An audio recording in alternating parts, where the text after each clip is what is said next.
You're listening to Too Much on Her Plate, the podcast for smart, busy women who are tired of running on the hamster wheel and are ready to create freedom from overeating and emotional eating. I'm your host, clinical psychologist, author, and a smart, busy woman too, Dr. Melissa McCreary.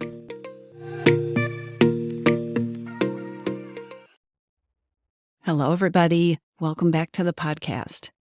Today, I want to address a lot of questions that I have been getting about motivation and how to stay motivated, how to get motivated, how to keep going when you've decided that you want to make a change in your eating, when you really want to work to tackle emotional eating and overeating.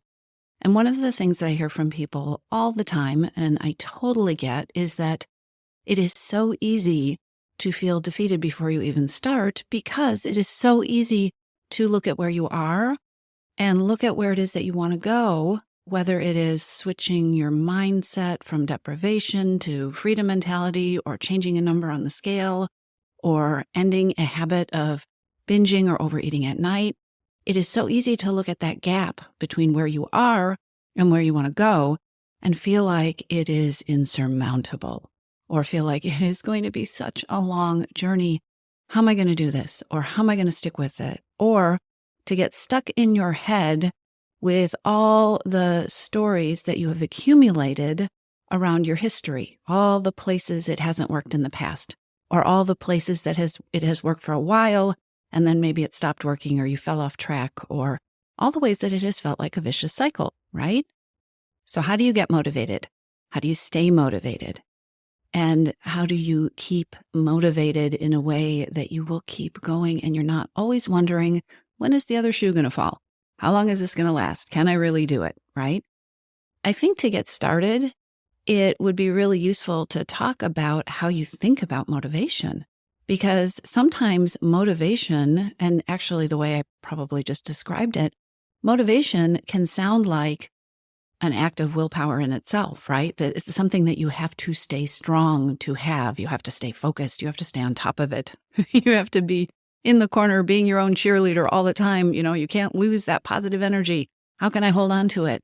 Which is quite honestly a derivative of deprivation mentality. It comes from scarcity, right? Motivation is this very limited, precious commodity that I have to hold on to and nurture and be very, very careful of, and be very aware that it might go away at any time, right? Scarcity, deprivation.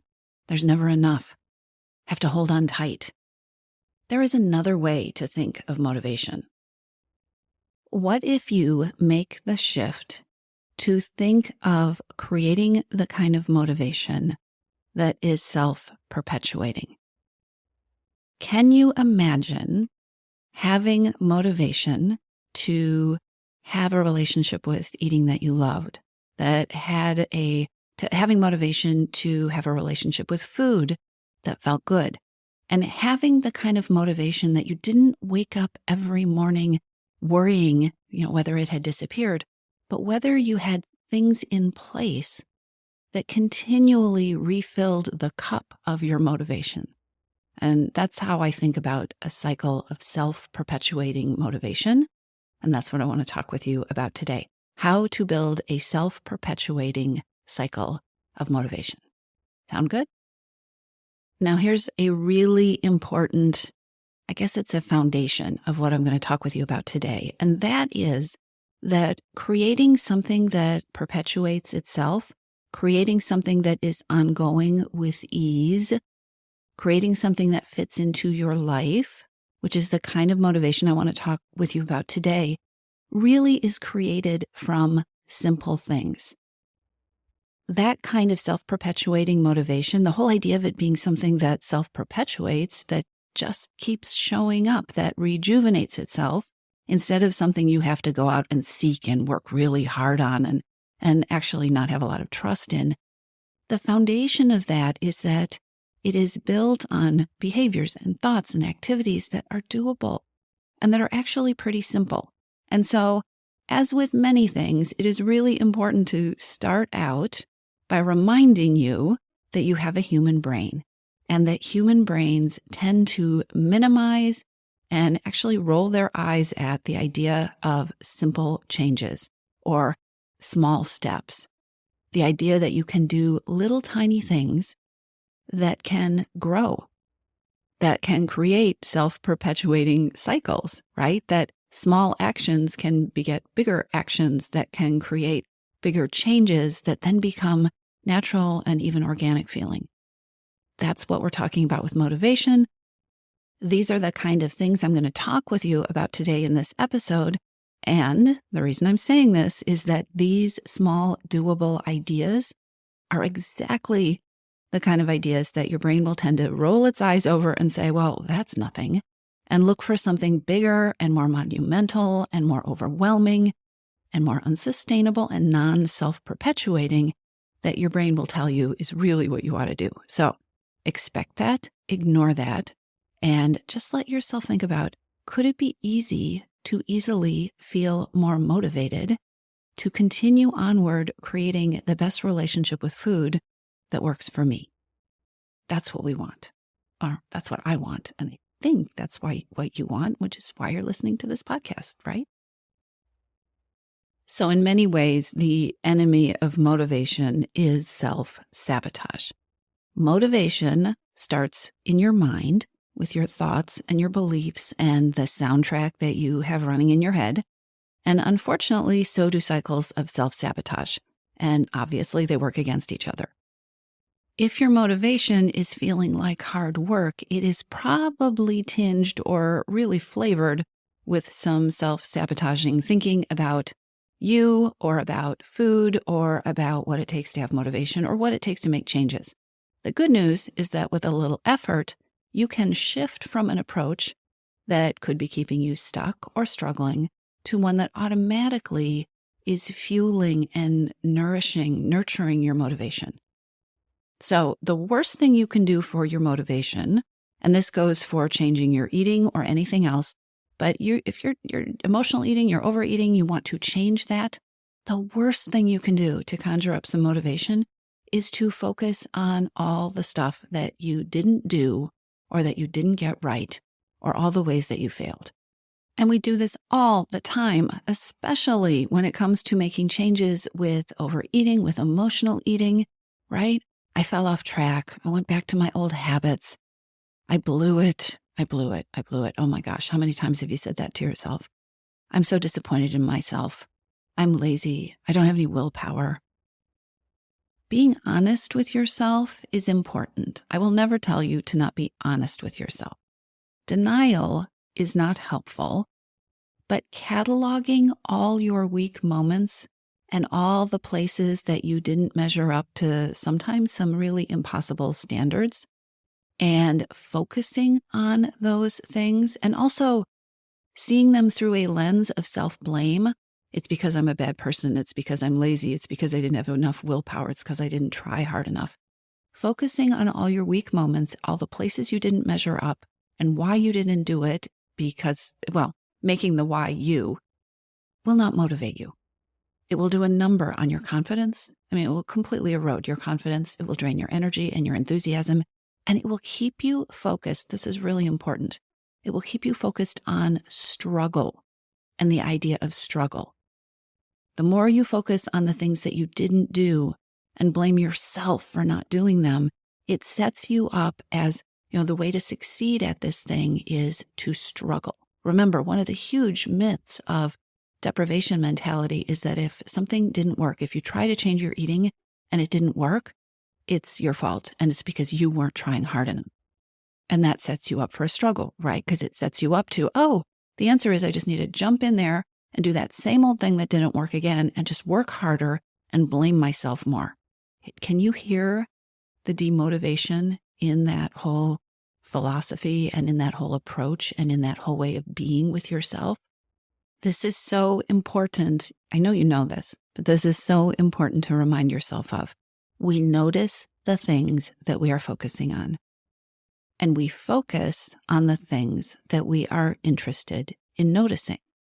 So we notice the things that we are focusing on, and we focus on the things that we are interested in noticing or looking for, the things that you are looking for. And if you are focusing on all the things that didn't work, guess what your brain becomes, guess what your brain cycles through? right? And what the things will be that you will continue to look for.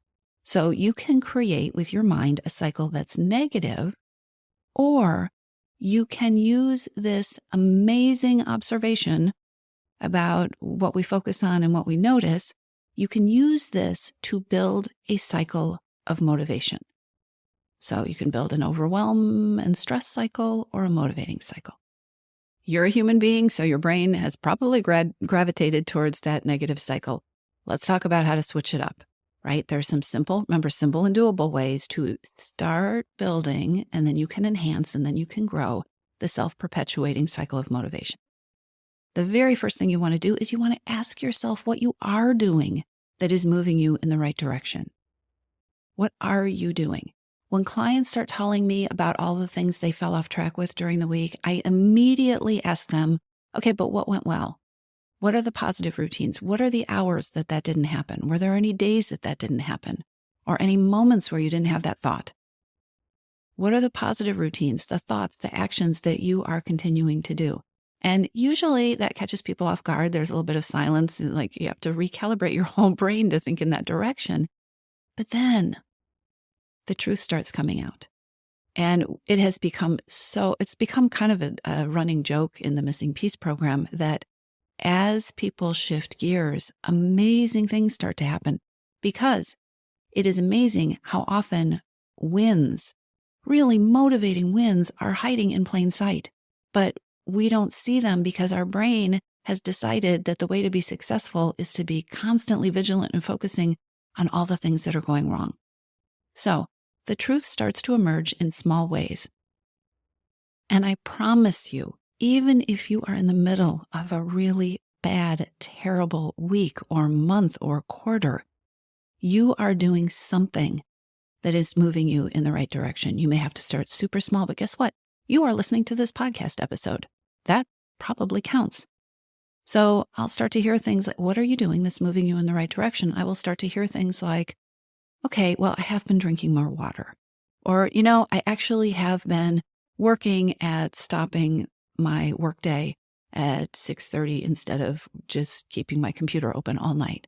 Well, I actually my eating hasn't changed, but I've been getting more sleep and I'm really noticing the difference that it makes. Or I started journaling again. Or I'm not multitasking at dinner anymore. That was so hard for me. I thought it was going to be awful, but actually, I'm really starting to enjoy some of the things that are coming out of that. I'm checking in with myself. I've been pausing. Oh, you know what else that you might be doing that's moving you in the right direction? You might be stopping and noticing things that you are doing that are not helpful to you, but you're noticing them. You're moving off of autopilot. So you can begin to build a cycle of self-perpetuating motivation. And remember, that is like motivation that is easy to keep making changes, to keep going, to make your eating feel better, to wake up in the morning and actually just want to do the things that are important to you. You can create motivation that hums in the background step by step, but it starts by beginning to focus your brain on, okay, what am I doing that works? What am I doing that gets me where I want to go? Even if it is a teeny tiny thing. Focusing on your positive choices creates confidence. It creates energy. It creates motivation. And if you don't believe me, think about the mental state and the energy and the interest in keeping going that happens when you list off all the negative things that you aren't doing, right? So focusing on your positive choices creates the kind of motivating energy that you want. And even better, it is so much easier to wrap your mind around how to do more of what's working than it is to take a positive action when you are so totally convinced that everything you're doing isn't working at all, which is what will happen when your brain focuses on the negative. Because remember, your brain sees what it's focusing on and then it focuses on what it is looking for. And if all you're looking for is all the stuff that's not working, how hard is it to go out and do one positive thing?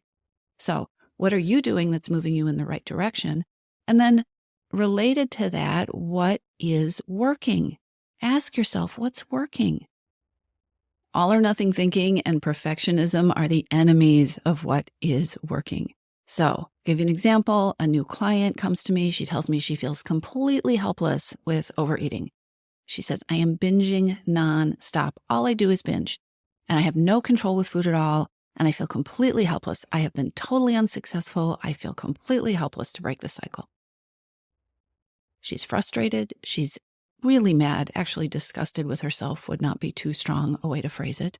And she is feeling really lost and incapable of figuring out how to put an end to this pattern, which feels overwhelming and which she feels hopeless about. Because her whole brain is stuck in a demotivating cycle of what isn't working and how it will never work, right? So simple, but also challenging. Like I said, we need to move the focus here, right? So I've heard enough about what isn't working. Let's talk about what is working. This can take a moment. When we're used to seeing the negative, it's like taking your camera lens that you've been looking at the world through and refocusing it, right? So it can take a bit of time to see anything clearly with this new perspective. But if you stick with it, you may just amaze yourself.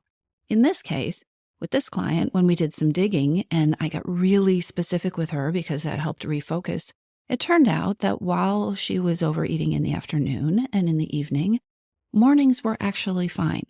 So we went from this is always a problem, I binge all day long, nothing is working, to mornings are working. She felt on track in the mornings. She had a routine in the mornings that worked for her, and that she was eating a breakfast that she felt really good about, actually. Oh, and then it turned out that late morning and even lunch were also successful parts of her day. And by successful, I mean she felt good about them. Food was not an issue for her. She was not upset or obsessing, or, it wasn't an energy that she didn't want to be in. She never binged in the afternoons when she was at work, which was very different from her weekends, which were really unstructured. So we started to get an idea of what was working, which was totally inaccessible when her brain was stuck in that other cycle, right? When you start to see what's working, you can begin to build on it. So another thing you can do to get at that, and again, what happens is when you start to see that you're getting somewhere, when you start to see that you are doing some things, when you start to see that, oh yeah, this thing did work and that thing did work and afternoons are not a problem, you can build on it. But what also happens is inside, your confidence starts to build and you start to see beyond that very closed down view of nothing works at all. This is really hard. I hate having to do this. I'm not getting anywhere. Which again, how is that ever going to give you a cycle of easy motivation, right? So ask yourself when the best, most successful times are. And remember, you can do this in the middle of a really horrible week, month, quarter, year. When are the best, most successful times? Because life is not the same every single moment 24/7. So in the example of the client, what we figured out, we started with figuring out what was working and when it was working. Then we could start to see why these times that were more successful than the times that things didn't feel like they were working. What made mornings different than evening? Why was it easier to stay on track earlier in the day? What was different for her about being at work and eating when she was at work versus the weekend, which turned out part of it was the structure. Being curious, asking yourself what the best successful or the most successful times are can help you. You can shift your energy. You can build motivation. You can build momentum by asking yourself why and when you're most successful. Again, you see the shift from negative to positive. Instead of focusing on the failure, instead of focusing on self-blame, when is it working? Or when is it working even just a little tiny bit? When do I feel most motivated? When do I feel most successful? When do I struggle the least? These are all important, small shift kind of questions that you can ask that will take your brain in a completely different direction. All right? And as you ask these questions, the final question I would suggest to you today is to ask yourself what you do to stretch and to extend all of the above. So what are you doing that you feel good about? What is working? When is it working? What are the times of day that feel the easiest or the best or the most successful? Okay, so how do I take the good stuff and stretch it and extend it which is so different from how do I get it perfect, or how do I sit and beat myself up because morning was so great and then I ruined it this afternoon, which is what we do with overeating, right? All the time. Wait a minute. Morning was great. Lunchtime was great. It started to fall apart at 2:00. So what was it about the energy in the morning and the lunchtime and the early afternoon? What was it about that energy or my brain space or what was it? And how could I make that last longer? Or how could I transplant some of that, right, into that other part of my day? Create some daily practices that focus your brain and you in these directions that we're talking about. Ask yourself every evening what went well, what worked. Make an effort to notice the little things that are becoming so ingrained and automatic that they might slip by unnoticed. This is how those great wins end up hiding in plain sight in the missing piece group, because little wins create bigger wins, create automatic habits, create automatic motivation, and all of a sudden, members are not overeating in the afternoon, or members aren't buying the cookies that they used to binge on at the grocery store anymore, and they don't even notice it until they go looking for it, right? So make it a daily practice, because when they do notice it, and when you notice it, when you start to accumulate, oh, this is going well, and this is going well, and last week, this was going well in the morning, but now it's going well until 2:00 or whatever it is that changes for you. That is motivation that builds on itself. Can you see that? It is so easy not to see the things that are going well. But when you deliberately underline them, I think about it like taking a highlighter to my brain, right? And going through and putting a highlighter on these things. When you underline them, when you take credit, when you reward yourself for these things, even if it is simple as saying, I did that. I did 3 amazing things today. When you do this, you nourish your motivation. You absolutely nurture your momentum. You make it so much easier and actually sometimes even exciting and interesting and pleasurable to keep going, to keep doing this thing, because it is working. It is bringing you results. It is feeling good. And when you skip this step of paying attention to what's working and paying attention to what you're doing that is working and paying attention to when things are working, it is so easy for your brain to contract back into that cycle of nothing works, it's all my fault, I have to keep trying, or I have to just give up. And that cycle is a vacuum for motivation and momentum. It is just a recipe for hard work and effort, and it's dismal, really. So own the wins, look for the wins, look for the good times, look for the successes. I promise you they are there. And if you are not seeing them right now, I will give you the advice I give all my clients. I give in the Missing Piece program. Look smaller. Look for the teeny things. Remember that the teeny things count. The teeny things become bigger things when you notice them. Noticing is the fertilizer. So call them out, own them, and then ask yourself, how can you keep growing? How can you keep growing and nurturing the good stuff that you are already doing? You're already doing it, I promise you. So that is how you create a self-perpetuating cycle of motivation. Get to it, and I'll see you soon. If you're ready to lose your overeating and emotional eating habits, and you are ready to step into a relationship with food that fits you, one that doesn't rely on willpower and deprivation, then now is the time to join your Missing Piece. Enrollment is open, and this is the perfect time to join me. Go to toomuchonherplate.com/freedom, or just click on the link in the show notes.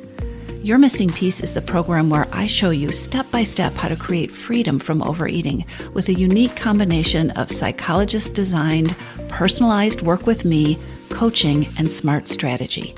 You'll learn how to reclaim your power, ditch the diets, and create results that are built to last. Check it all out at toomuchonherplate.com/freedom, and I'll see you inside.